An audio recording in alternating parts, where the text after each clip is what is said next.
Hello friends, કેમ છો બધા વિદ્યાર્થીઓ? ઘરે બધા મજામાં ને? ચલો તો હવે આજે આપણે આપણો વિષય વાણિજ્ય વ્યવસ્થા અને સંચાલન એની અંદર આપણે લેક્ચર નંબર 6 ની શરૂઆત કરીએ છીએ.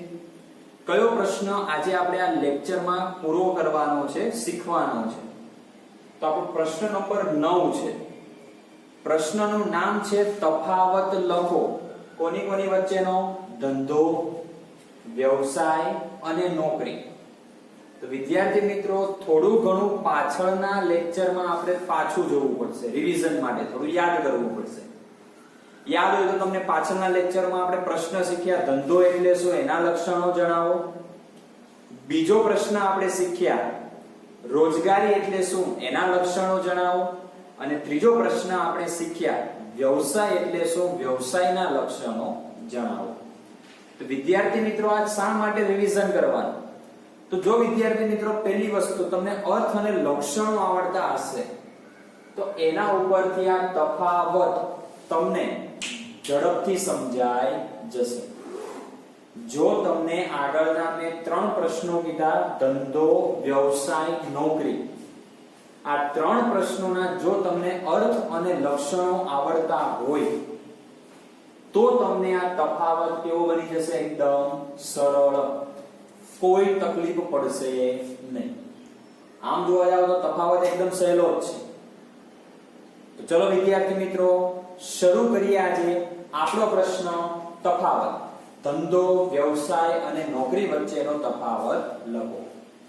વિદ્યાર્થી મિત્રો, આગળના તફાવતમાં પણ મેં તમને કીધું હતું કે હવે તમે 11 કોમર્સમાં એડમિશન લીધું છે તો તફાવતની અંદર આ મુદ્દાનું કોલમ બનાવવાનું ભૂલવાનું નહીં. અગેન રિપીટ, ફરી વખત રિપીટ કરું છું કે 11 કોમર્સમાં એડમિશન લીધું છે તો મુદ્દાનું કોલમ બનાવવાનું ભૂલવાનું નહીં.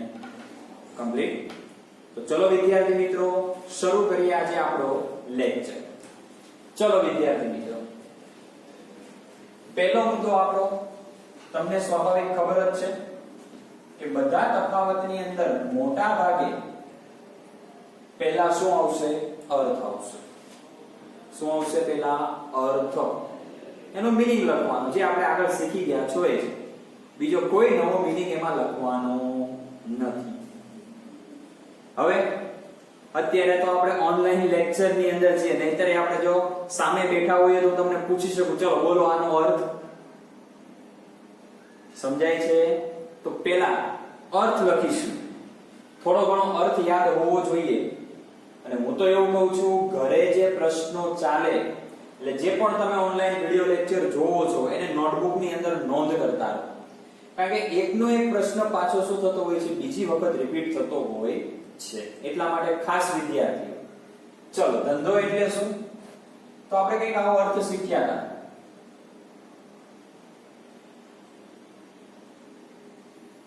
નફો મેળવવાના ઉદ્દેશથી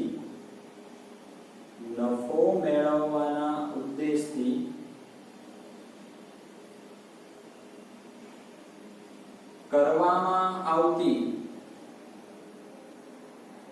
પ્રવૃત્તિને ધંધો કહે છે. ઉદ્દેશ શું હોય છે? નફો મેળવવાનો. પહેલો અર્થ આપણે સમજાયો તો કયા પ્રશ્નમાં? આગળનો પ્રશ્ન ચાલ્યો એમાં. ધંધો એટલે શું? ધંધાના લક્ષણો જણાવો. ચલો હવે બીજું જોઈએ, વ્યવસાય એટલે શું? તો આપણે થોડો યાદ હોય તો લોંગ અર્થ હતો, મોટો અર્થ હતો. જોઈએ એનો પણ અર્થ કે કોઈ પણ ક્ષેત્રનું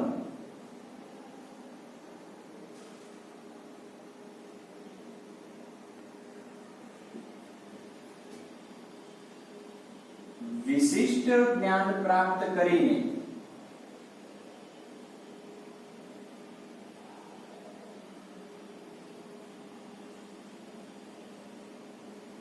તે જ્ઞાનનો લાભ કોને આપવાનો?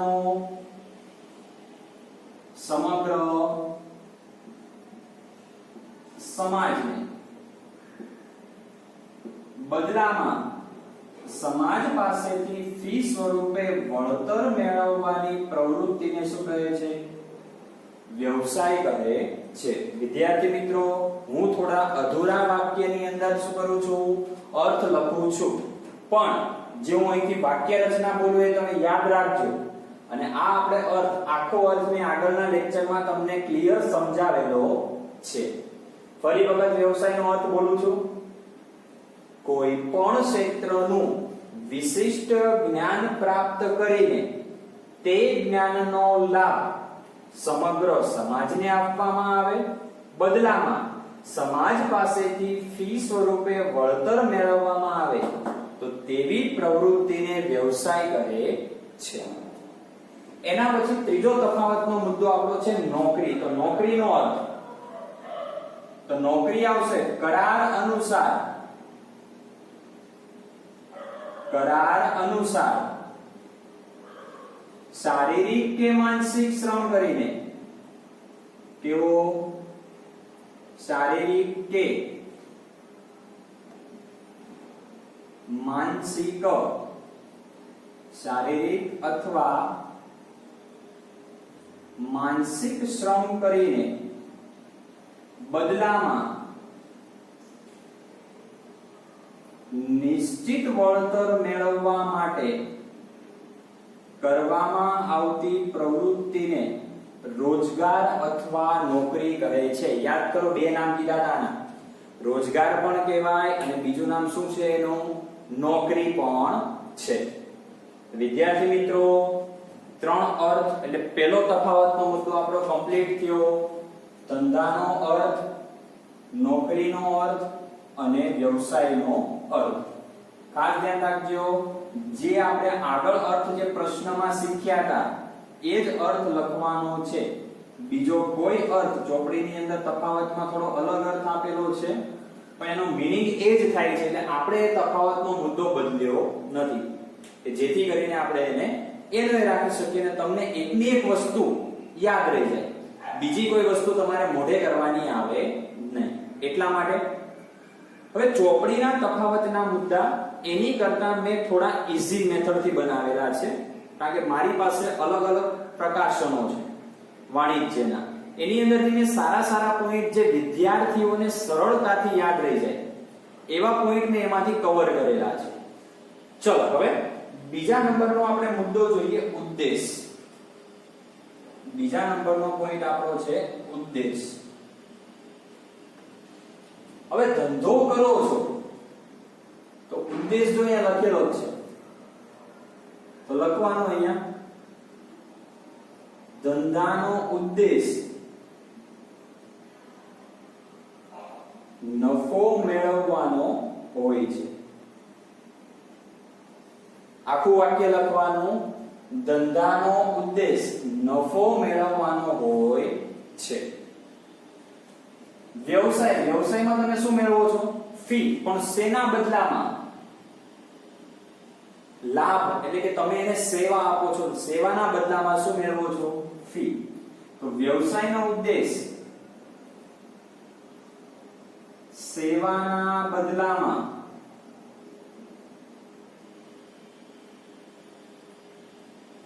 ફી સ્વરૂપે વળતર મેળવવાનો છે. ઉદાહરણ મેં આપ્યા હતા, ડોક્ટર સમાજના લોકોની શું કરે છે? સેવા કરે છે. સેવાના બદલામાં શું લે છે સમાજના લોકો પાસેથી? ફી. તો એનો ઉદ્દેશ શું થઈ ગયો? કે સમાજના લોકોની સેવા કરવાની, પણ બદલામાં સમાજ પાસેથી ફી સ્વરૂપે શું લેવાનું? વળતર. Clear point? નોકરી, નોકરીનો ઉદ્દેશ શું હોય? તો એ પણ આમાં લખેલો છે કે નોકરીનો ઉદ્દેશ નિશ્ચિત નાણાકીય વળતર મેળવવાનો હોય છે. વળતર કેવું મેળવવાનું નોકરીમાં? નિશ્ચિત. સમજાય છે મોહિત? હું અહીંયા તમને ભણાવવા માટે આવું છું તો એ મારી નોકરી કહેવાય, મારા માટે રોજગાર કહેવાય. મારો ઉદ્દેશ શું હોય? તો મને દર મહિનાના અંતે જે ફિક્સ મારો જે પગાર છે, મારું જે વળતર છે એ વળતર મને મળવું જોઈએ. બે મુદ્દા થયા. કયા કયા? યાદ કરતા રહેજો. પહેલો મુદ્દો અર્થ, બીજો મુદ્દો ઉદ્દેશ. ચલો હવે એના પછી આપણો ત્રીજા નંબરનો મુદ્દો આવશે સમય. કયો આવશે? સમય. કારણ કે દરેકની અંદર સમય પણ કેવો હોય? અલગ અલગ હોય. કેવો હોય સમય? અલગ અલગ. ચલો ધંધો. સમય નક્કી હોય કે ના હોય? સામાન્ય વિચારવાનો. આપણે બિઝનેસ કરીએ છીએ તો બિઝનેસનો સમય નક્કી હોય કે ના હોય? તો અહીંયા હું ટૂંકમાં લખું છું, તમારે પૂરું વાક્ય લખવાનું. ધંધાનો સમય નિશ્ચિત હોતો નથી. ધંધાનો સમય નિશ્ચિત હોતો નથી. શા માટે? કારણ કે ધંધો એ એવી પ્રવૃત્તિ છે કે પોતાની માલિકીની છે. પોતાની માલિકીની. જો વિદ્યાર્થીઓ, તમારા પપ્પા જો ધંધો કરતા હોય અને પપ્પા જોડે ક્યારે તમે ધંધા ઉપર એટલે કે દુકાન ઉપર ગયા હોય તો તમને ખબર હશે કે ધંધાની અંદર એક શબ્દ બોલવામાં આવે છે જેને કહેવાય છે વસ્તી. વસ્તી એટલે જે વધારો થાય છે દેશની અંદર જે વસ્તી છે એની વાત નહીં. જ્યારે કોઈ પણ વ્યક્તિ ધંધો બંધ કરે, એવો શબ્દ હું ઉપયોગ નહીં કરું. ધંધો બંધ કરીને એટલે કે જ્યારે પોતે ધંધો શું કરે છે? બંધ કરવાનો સમય આવે છે, જે સાંજનો સમય આપણે કહીએ 8 વાગ્યા હોય 9 વાગ્યા હોય, તો એ શું કરે છે? લોક કરે છે. તો એ લોક કરવામાં જે આવે એને વસ્તી કહેવાય. તમે એવું ના બોલી શકો કે ધંધો બંધ કરે છે, કારણ કે બંધ કરે તો શું થઈ ગયું? સંપૂર્ણ બંધ થઈ ગયું. પણ ધંધાના અમુક નિયમો છે કે એની અંદર જે શબ્દનો ઉપયોગ થતો હોય એ શબ્દનો ઉપયોગ તમારે એમાં કરવો પડે. હવે ઘણી વખત એવું બનતું હોય કે જ્યારે આપણે સાંજના સમયે ઘરે જવાનો સમય આવે છે, આપણે વસ્તી કરવાનો સમય, ત્યારે જ આપણી દુકાને કસ્ટમર આવે. જો પપ્પા જોડે દુકાને ગયા હોય તો આ બાબતનો અનુભવ હશે. અથવા તમે માર્કેટમાં કોઈ વસ્તુની ખરીદી કરવા માટે જાઓ છો, તો ઘણી વખત એવું બન્યું હશે વિદ્યાર્થી મિત્રો કે તમે જે દુકાનમાં ખરીદી કરવા જતા હશો ને એ દુકાનનો વસ્તીનો સમય હશે અને તમને જોઈને દુકાનદાર એની દુકાન ખુલ્લી રાખશે. તો એ શું થઈ ગયું? સમય નિશ્ચિત હોતો નથી. એનો સમય છે 8 વાગે વસ્તી કરો, પણ 8 વાગે તમે વસ્તુ લેવા ગયા બંધ કરી દેશે. તમને શું કહેશે? આવો, કઈ વસ્તુ લેવાની છે? અને પછી જો કોઈ કસ્ટમર નહીં આવે તો દુકાન શું કરશે? વસ્તી કરશે. એટલે અહીંયા કહું છું કે ધંધો હોય તો પોતાની માલિકીનો છે, અને પોતાની માલિકીનો હોય તો એનો સમય નિશ્ચિત હોતો નથી. ચલો એના પછી વ્યવસાય. તો વ્યવસાયનો સમય તો યાદ રાખજો, દરેક વ્યવસાય પ્રમાણે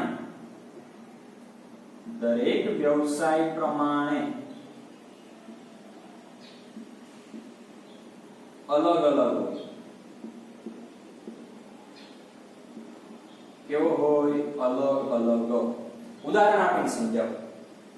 ડોક્ટરનો વ્યવસાય. દવાખાને તો ગયા છો ને બધા ક્યારે?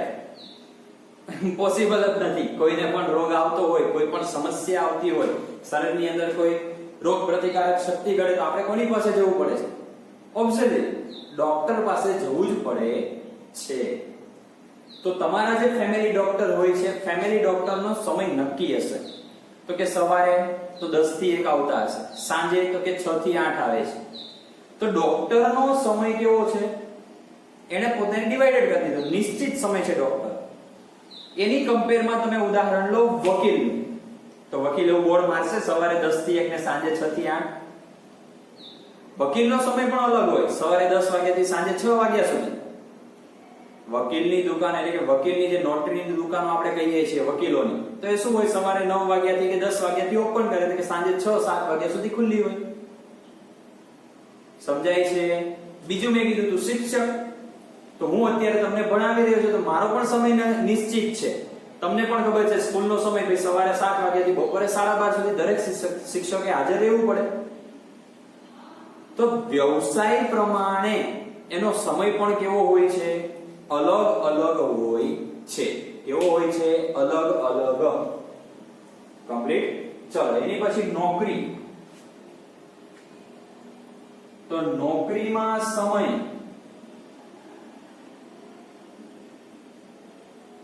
નિશ્ચિત હોય છે. કેવો હોય છે? નિશ્ચિત હોય છે, ફિક્સ હોય.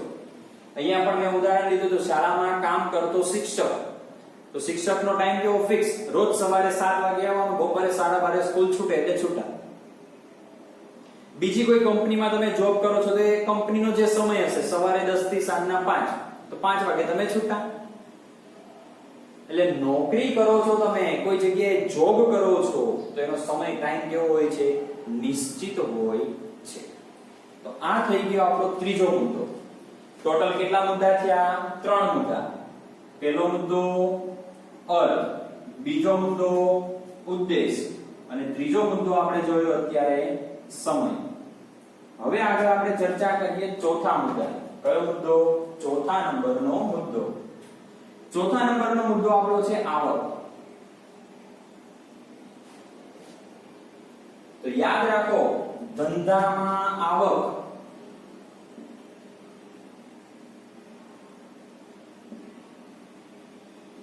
નિશ્ચિત હોતી નથી. ધંધો કરો છો, બિઝનેસ કરો છો તો ઇન્કમ, જે આવક પ્રાપ્ત થાય એ નક્કી હોય નહીં. એવું કહી શકે ભાઈ મને દર વર્ષે ધંધામાંથી 5 લાખ રૂપિયા નફો મળે જ છે? પોસિબલ જ નથી. એવા સમય આવે, એવા સંજોગો આવે જેની અસર સીધી જ ધંધાની આવક ઉપર થાય. અત્યારનું જ ઉદાહરણ લઈ લો, કોરોનાની મહામારી. ખબર છે તમને, છેલ્લા 2 મહિનાથી ઘણા ધંધાઓ બંધ છે. તો એનો ધંધો, આવક નિશ્ચિત કહેવાય?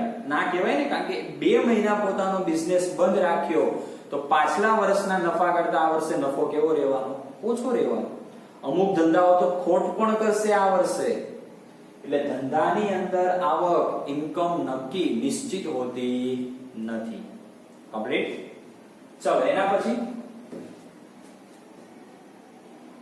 વ્યવસાય. તો આની અંદર પણ વ્યવસાય પ્રમાણે કેવી હોય? અલગ અલગ આવક. વ્યવસાય પ્રમાણે અલગ અલગ આવક જોવા મળે. આપણને વિદ્યાર્થી મિત્રો થોડી ઘણી ખબર છે. મેં કીધું હું ફેમિલી ડોક્ટરનું ઉદાહરણ આપ્યું, તો તમારા ફેમિલી ડોક્ટર હોય તો અમુક 100 રૂપિયા ફી લેતા હોય, અમુક 200 રૂપિયા ફી લેતા હોય. વકીલ હોય તો વકીલની ફી પણ અલગ હોય, નોટરીની ફી 200 રૂપિયા હોય.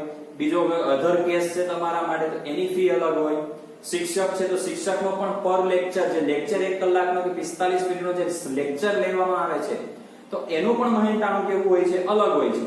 અમુક જે શિક્ષકો હોય 200 રૂપિયા લેતા હોય, અમુક 250 રૂપિયા લેતા હોય. તો આવક છે એ વ્યવસાયમાં નક્કી હોતી નથી. એટલે વ્યવસાય પ્રમાણે આવક કેવી જોવા મળે છે? અલગ અલગ. ત્રીજો પોઈન્ટ જોઈએ, નોકરી. નોકરીમાં આવક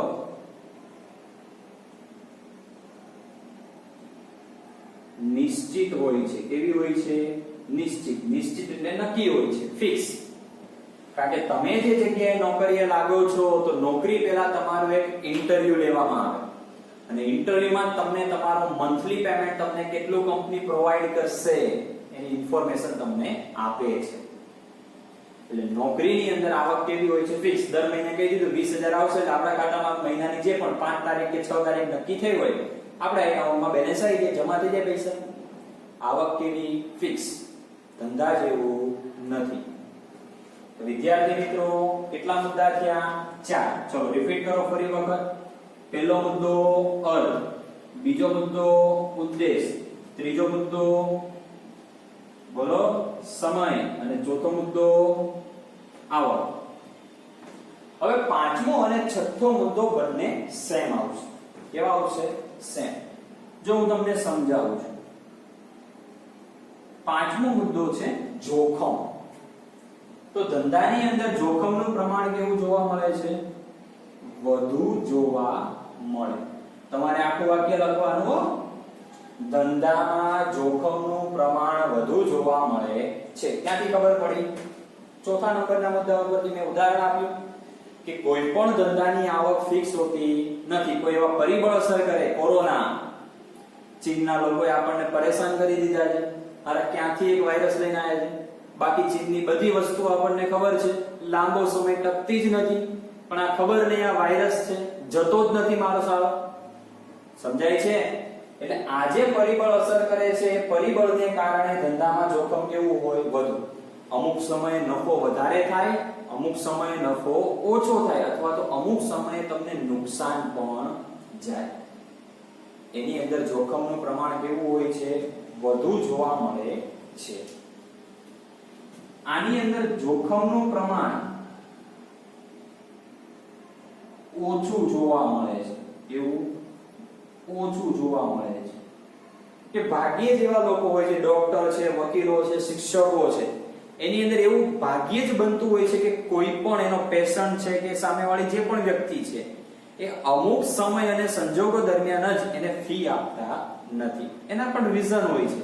એટલે જોખમ કેવું જોવા મળે? ઓછું. નોકરીની અંદર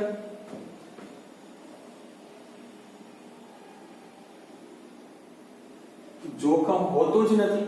શા માટે? આવક કેવી છે? નિશ્ચિત.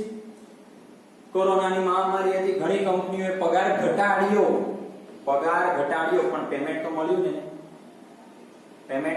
ને. બાકીનો સમય એનો ફિક્સ પગાર રહેવાનો છે. એની અંદર જે પણ નોકરી એને જે પણ કામ માટે એને લીધેલો છે કામ કરશે તેનો પગાર એને મળશે. એટલે આવક નિશ્ચિત છે એટલે એની અંદર જોખમ હોય નહીં. કેટલા મુદ્દા છે વિદ્યાર્થી મિત્રો?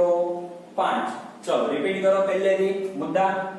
પહેલો મુદ્દો અર્થ, બીજો મુદ્દો ઉદ્દેશ, ત્રીજો મુદ્દો સમય, ચોથો મુદ્દો આવક અને પાંચમો મુદ્દો આપણે જોયો જોખમ. ચલો હવે છઠ્ઠો મુદ્દો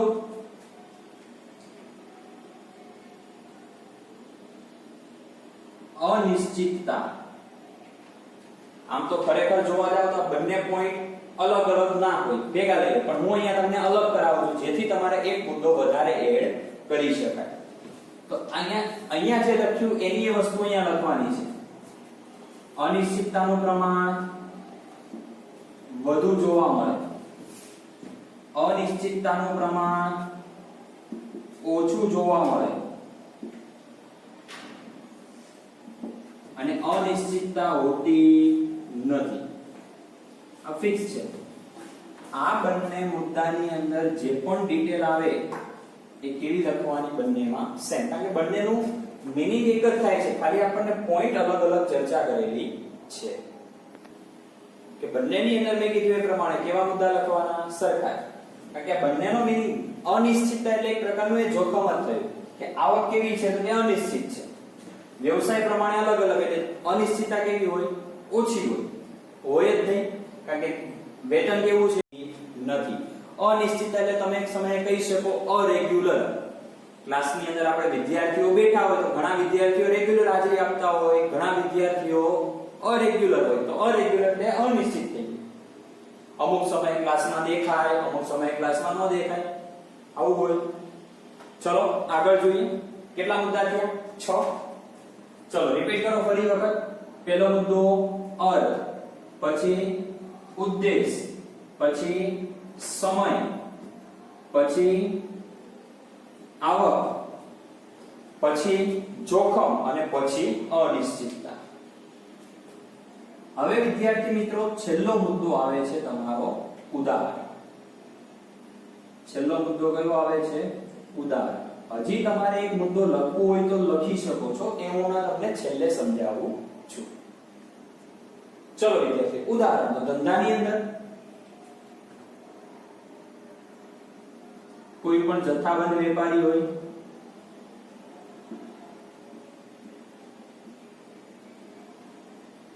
કોઈ પણ છૂટક વેપારી હોય, તો આ બધું શું થઈ ગયું? ધંધાના ઉદાહરણ. કારણ કે પોતાનો ધંધો ચલાવે છે, વેપારી તરીકે પોતે શું કરે છે? બિઝનેસ કરે છે. વ્યવસાયમાં મેં તમને 3 ઉદાહરણ આપ્યા હતા, એના જ લખવાના. ડોક્ટર, વકીલ અને શિક્ષક. નોકરીની અંદર કોઈ જગ્યાએ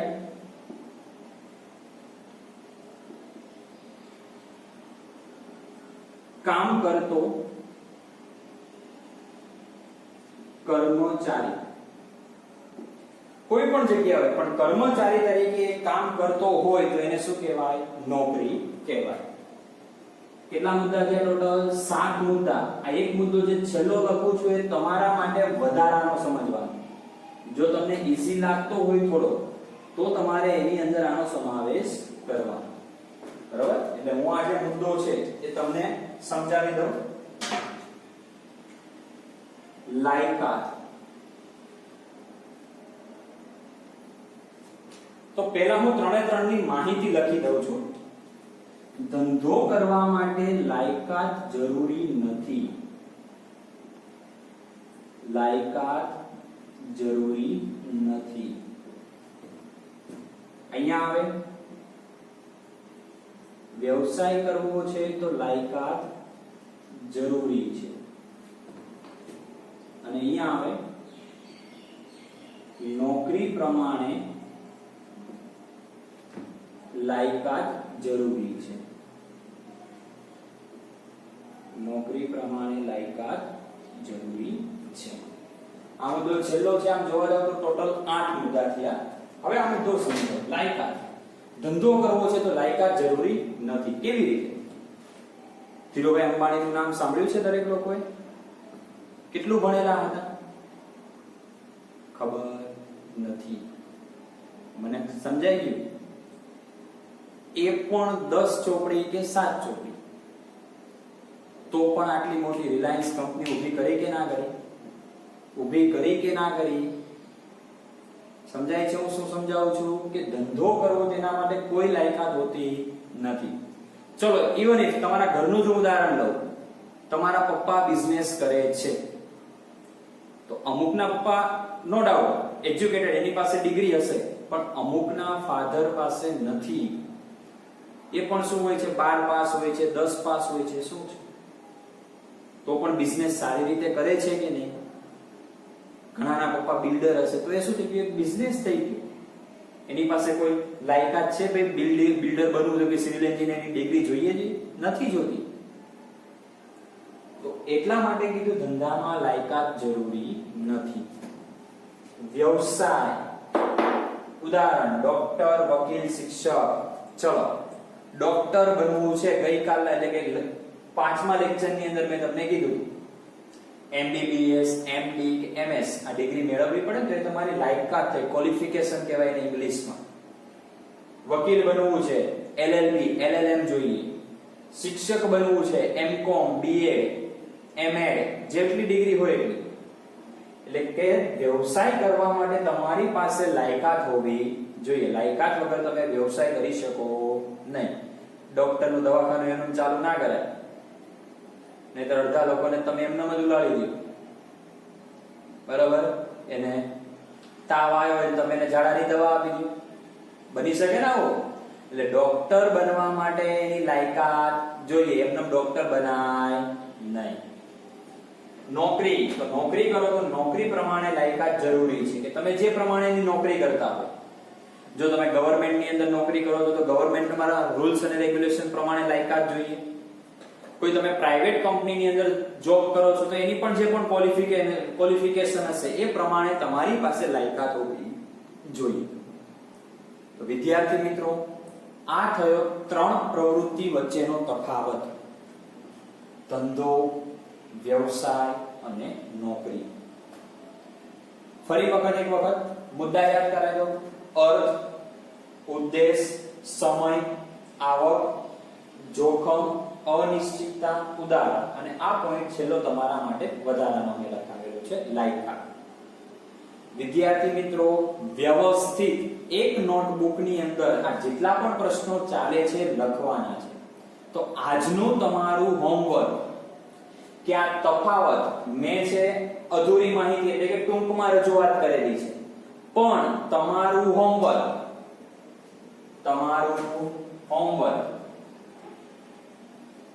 કે આ જે તફાવત છે એ તફાવત નોટબુકમાં લખવું. આ તફાવત નોટબુકમાં લખો. કોઈ પણ વિદ્યાર્થી મારી જેમ ટૂંકમાં રજૂઆત કરશે ને બધા વાક્યો પૂરેપૂરા લખવાના. બધા વાક્યો શું? પૂરેપૂરા ડિટેલમાં. સમજાય છે? અને બધા વિદ્યાર્થીઓ ચોપડાના ઊભા પેજમાં તફાવત લખશે, આડો ચોપડો કરીને તફાવત લખશે નહીં. સમજાય છે? મુદ્દાનો કોલમ જે આપણી હાસ્ય હોય જેને કહીએ છીએ એમાં લખવાનું 3 કોલમ વ્યવસ્થિત, ભલે નાના નાના કોલમ બને પણ બનાવવાના. બરાબર?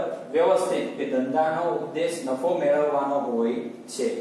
વ્યવસાયનો ઉદ્દેશ સેવાના બદલામાં ફી સ્વરૂપે વળતર મેળવવાનો હોય છે.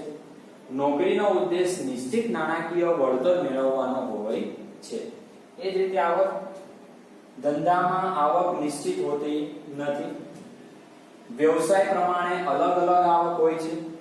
નોકરીમાં આવક નિશ્ચિત હોય છે. જોખમ, તો ધંધામાં જોખમ વધુ જોવા મળે છે, વ્યવસાયમાં ઓછું જોખમ જોવા મળે છે, નોકરીમાં જોખમ હોતું નથી. આ રીતે તમારે પૂરેપૂરી માહિતીની રજૂઆત કરવાની છે. એટલે હોમવર્કની અંદર શું કરવાનું? આ જે તફાવત છે 3, એ ત્રણેય વચ્ચેનો તફાવત એક વખત સારા અક્ષરે, પહેલી વસ્તુ સારા અક્ષર તમારા કેવા હોવા જોઈએ? સારા અક્ષરથી લખવાનું છે. જો મેં બોર્ડ ઉપર લખ્યું છે મારા અક્ષર કેવા છે એ પ્રમાણે તમારે વ્યવસ્થિત અને સુંદર અક્ષરે લખવાનું છે. વિદ્યાર્થીઓ, કારણ કે આ થિયરિકલ વિષય છે, પહેલી માહિતી હું તમને આપી દઉં. 12મા ધોરણમાં તમારા થિયરીમાં અક્ષર મહત્વના રહેશે. કારણ કે જો તમારા અક્ષર સારા નહીં હોય તો તમે માહિતીની રજૂઆત કરેલી હશે, પરીક્ષક શું કરશે? માર્ક્સ ઓછા આપશે. એટલે અક્ષર અત્યારથી ધીમે ધીમે પ્રેક્ટિસ પાડો. અક્ષર તમારા સુધારો, ખરાબ હોય તો. એટલે દરેક વિદ્યાર્થીઓ પ્રયત્ન કરે સુંદર અને સારા અક્ષરે આ તફાવત નોટબુકમાં લખશે. અને આ ફેરબુક ની અંદર જ કોઈ આપણે એવી રફ બુક કેવી બનાવવાની નથી. ફેરબુક ની અંદર લેક્ચર નંબર 1 થી જ્યારથી ચાલુ થાય ત્યારથી એક એક પ્રશ્નો તમારે લખતા જ રહેવાના છે. બરોબર ને? મેં આ પહેલા પણ સૂચના આપેલી છે.